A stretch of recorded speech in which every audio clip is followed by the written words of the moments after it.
Hi, this is Elaine Clayton, and this is your intuitive stream drawing message for the week. Intuitive stream drawing is an intuitive way to be creative, a creative meditation method where you freely draw and then you use what you've drawn as an intuitive tool. And you can learn more about it in my new book, The Way of the Empath, How Compassion, Empathy, and Intuition Can Heal Your World. And also in the book, Making Marks, Discover the Art of Intuitive Drawing. In both of those books, I go over ways in which we can recapture our, real intuitive, creative ingenuity that we carry within us that can get kind of stifled as we grow up. When you were young, you drew really freely without thinking about it, and then that got kind of lost. But here it is, this powerful way to express and then meditate. You use your non-dominant hand and close your eyes so that you allow yourself to be really free and get into the creative flow. And then you look at what you drew as, like I said earlier, an intuitive tool. It's a little bit like reading a dream. They're multidimensional. You can see any image a million ways. You're also not just looking for specific ways images remind you of a person, place, or thing, but how the lines have personality in them. So sometimes a line is jagged and it feels like the emotion of anger. And sometimes it's soft like that, and it creates a shape that makes us feel maybe delicate. And I'll explain more about what this shape made me feel intuitively when we get to that. So first, I always go right to the center. And I saw last week, same thing. These are archetypal messages, but last week there was a prominent number 6. And I always encourage people, when you see a number, when a number jumps out at you, if you see a number in an intuitive stream drawing or a dream, make sure that you play around with what it could mean for you. So for me personally, without looking up numerology and all that, I just look at the way it looks and feels. And so this number 6 reminds me personally, don't laugh, but it reminds me of a babysitter that I had when we were kids. I don't know why. I can't explain exactly why. It just does. So for my whole life long, numbers talk to me like that. They're like people. And I was born near Route 66. So that's like adventure, the highway. But because of this sort of babysitter thing, I think of responsibility and relationships. Sometimes we're with people and it feels positive. Sometimes it feels negative. Pay attention to how you feel around people. Figure out what feels good and what doesn't, because it's okay to avoid situations that don't feel that great.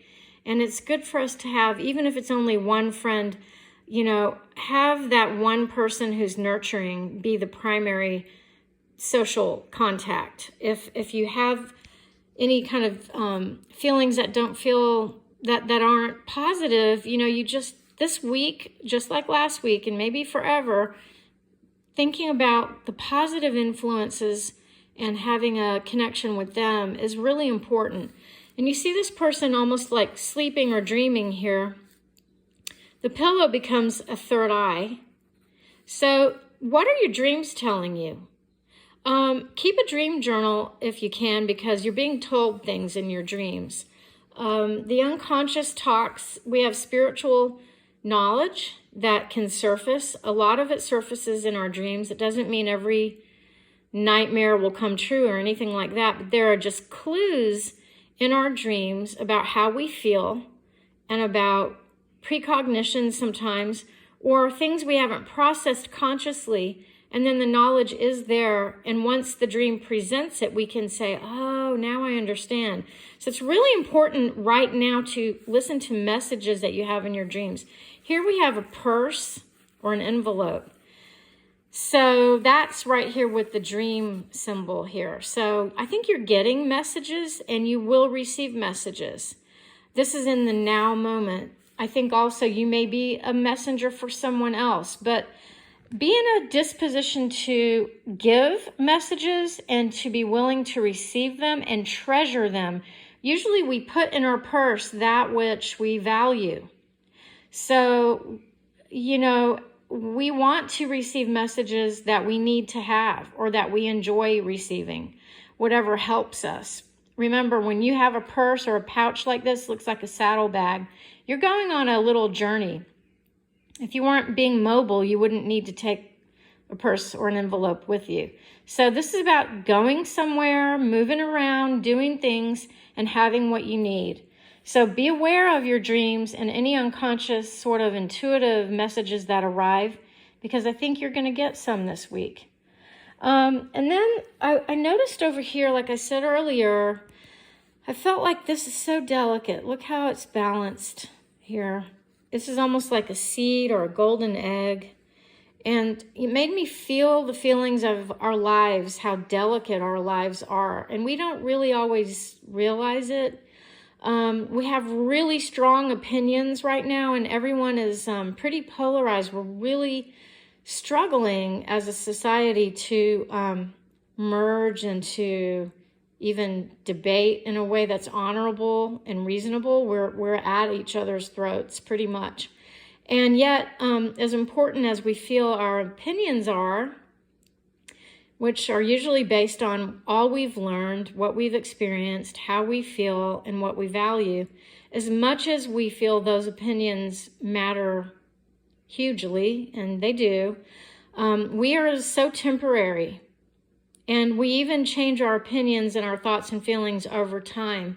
So try to understand that everyone is operating on a certain amount of fragility. This life is temporary. And we can stand up for what we think is fragile, delicate, and important, and needs us to carry it like a little fragile egg. We do have to do that to feel okay half the time, right? We don't want to go through life just flippantly not caring about anything. But while we care about our own feelings, it's really important to understand that others have experiences and feelings, and they come from their experiences and their feelings with knowledge. And we all won't be here at some point because we're fragile and we don't live forever. So just let's keep it in mind when we're arguing about politics and all that everyone is in a way just trying to honor what they feel is important. And so with that, maybe if we realize how temporary we are, we don't have to be so angry. That's just what I felt when I saw that. When you do a stream drawing, you get to interpret how you feel when you look at the shapes and lines. And it's really fun to do, actually. It doesn't take that long, but it's a good intuitive exploration. Here we have, it looks like a jack in the box. I want to say, be ready for a surprise. What's coming out of the box? Maybe you were boxed in, and now the lid is open. So this gets us to ask a really important question. What has boxed me in? Sometimes a box that we are in, whether it's a job or a relationship or whatever, we originally sought it out, or we are finding ourselves in it, and it has in some ways provided a sense of security. But maybe we're ready to come away from that because, again, the lid is open. Or maybe the other way to see it, again, these are multi-dimensional, so we have to explore all the different ways we can. Maybe it's time to hop in a box and get some security through having some really clear boundaries. Sometimes stuff that we choose does draw clear boundary lines for us. Like if you say you're going to go back to school and it's 2 years of, a certain program or whatever. So there are ways in which we intentionally create a box because it will serve us. And there are ways in which sometimes we find ourselves feeling as though we've been in a box, which is limiting and we want out. So this topic is coming up here.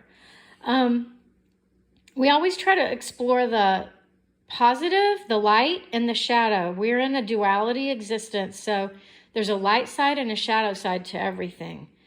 Both benefit us if we understand it, but that's why these intuitive explorations are important. I think there's going to be a big energy spike, not too much drama. This could be even Wall Street. Hey, if it does some funny stuff this week, I don't feel like it will be super dramatic. Let's see. Let's see if I'm right or wrong. So I feel like there will be some drama this week, but not terribly. I mean, if you're the one caught in drama, then of course it's big.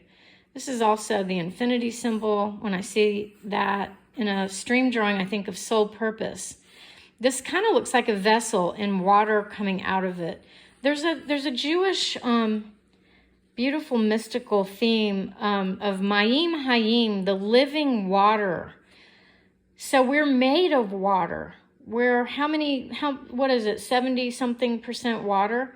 So there's a sacredness to who we are. Again, going back to this fragility of life.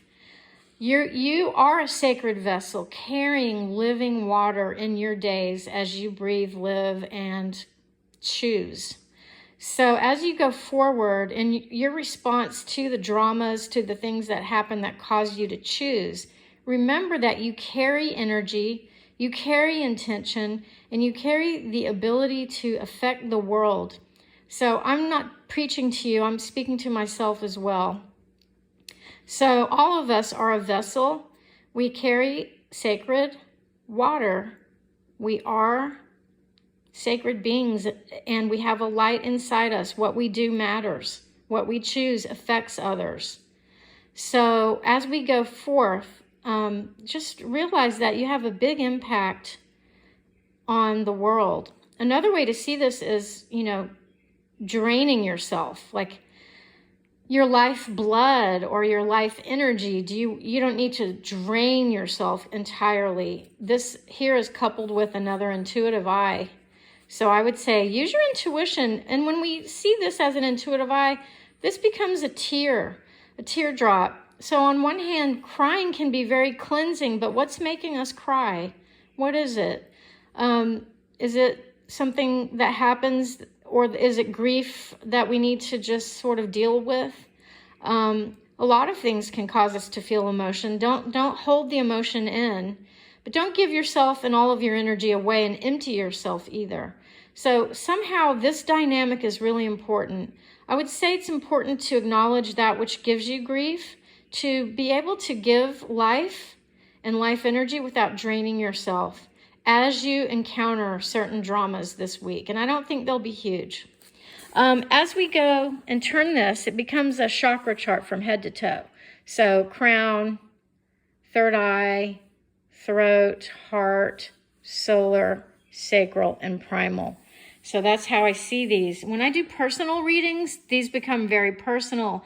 When I'm doing this for us in a general way, these are really archetypal themes. So now this delicate egg that I saw, or seed that we need to take care of, is actually being held by, perhaps it's a spirit guide or an inner self that does know that we should connect our heart chakra with our crown, with our mind.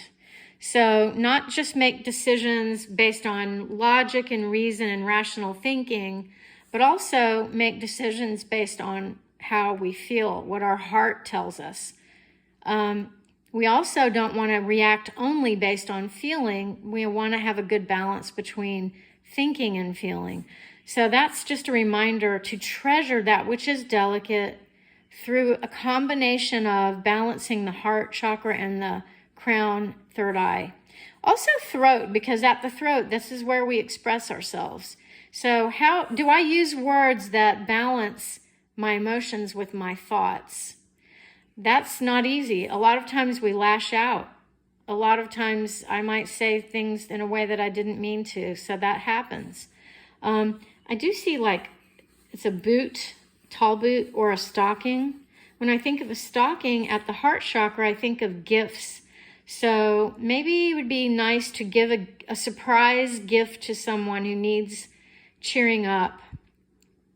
Maybe there's a way in which we can give gifts to another, something, just some small gesture, so that we also can be open to receiving. When we feel like we wish we had nice, pleasant surprises, the best way to enter and engage in that is to give someone a nice little surprise, whether it's just a card or a note or a flower, or, writing random messages, like when people paint messages on rocks, and then you never know who will see it.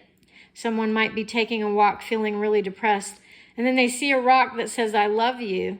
That's like the stocking. It's at the heart chakra. It's gifts from the heart. And then we go into solar sacral, really more sacral, and we see a turtle. In animal Native American wisdom, turtle is woman. The woman has a womb which carries life, so it's like this ancient symbol of combining with the turtle, you know, the idea that the turtle can go in the shell and out of the shell. The whole earth becomes like a turtle because there's life within it. And so the womb is like the turtle because in the shell of the womb pops out, you know, life, just like the turtle comes out of its shell. So to me, this is being at the sacral is really about you embracing your uttermost sacred creative life force energy, like really engage in something creative that you like to do so that you look forward to it every day. I don't know what it will be, but just something really nice and fun that you love to do. You're happier, and I say you, meaning all of us, we're happier when we create. We need something creative to do because we are creators. So this really speaks to this week. What is it you like to create? Because that square now is right here, and look, it became to me a person. And the person is gesturing forward as they kind of tiptoe forward. They're about to embark on maybe that new adventure that we saw when we saw the envelope here. Going on a little journey, a life journey of some kind. I feel like you have some angelic protection. We don't go on these journeys alone. And it feels like an inner child, but this inner child looks like a little adult, you know? So you think about the inner child, the part of you that was young and innocent, but maybe had to be in some ways adult-like to respond to the way in which maybe things weren't structured, or the way in which there was loose structure, or something. Something when you were young maybe gave you insight into the adult world that caused you to mentally give yourself some boundaries or to clarify some energy for yourself. A lot of times children of alcoholics, for example, really are the adults in the household. They become very kind of uptight or rigid in response to the adult who is somewhat, you know, maybe not fully present because of alcoholism. Now, that's not judging it. Alcoholism and other addiction issues are really physiological and important for us to understand with a full heart, not really to judge or to incriminate people. But children, and it's so common because it's in every family, so it does kind of get passed down. We respond when we're young to the ways in which adults are coping with their lives. And sometimes that shapes how we think and feel. And so I feel like this inner child is in some ways really adult-like. And they're stepping out to, you know, to reach out for the future. And they have ways in which they've figured they will do it. This person is going to embark and has some, I would say, real certainty about it. So your inner child is ready to go, but it's not an impulsive inner child. It's someone within that actually has some things figured out. So that's good news. And at the root, I see a number 9. It sort of looks like a fancy 7 if you did a 7 like that. But it really first struck me as a number 9. And to me, that's kind of parenting energy. You know, like caring, and it's 3 3s, so it's got some magic in it. At your root, caring for yourself and others is really the energy, I think, of this week.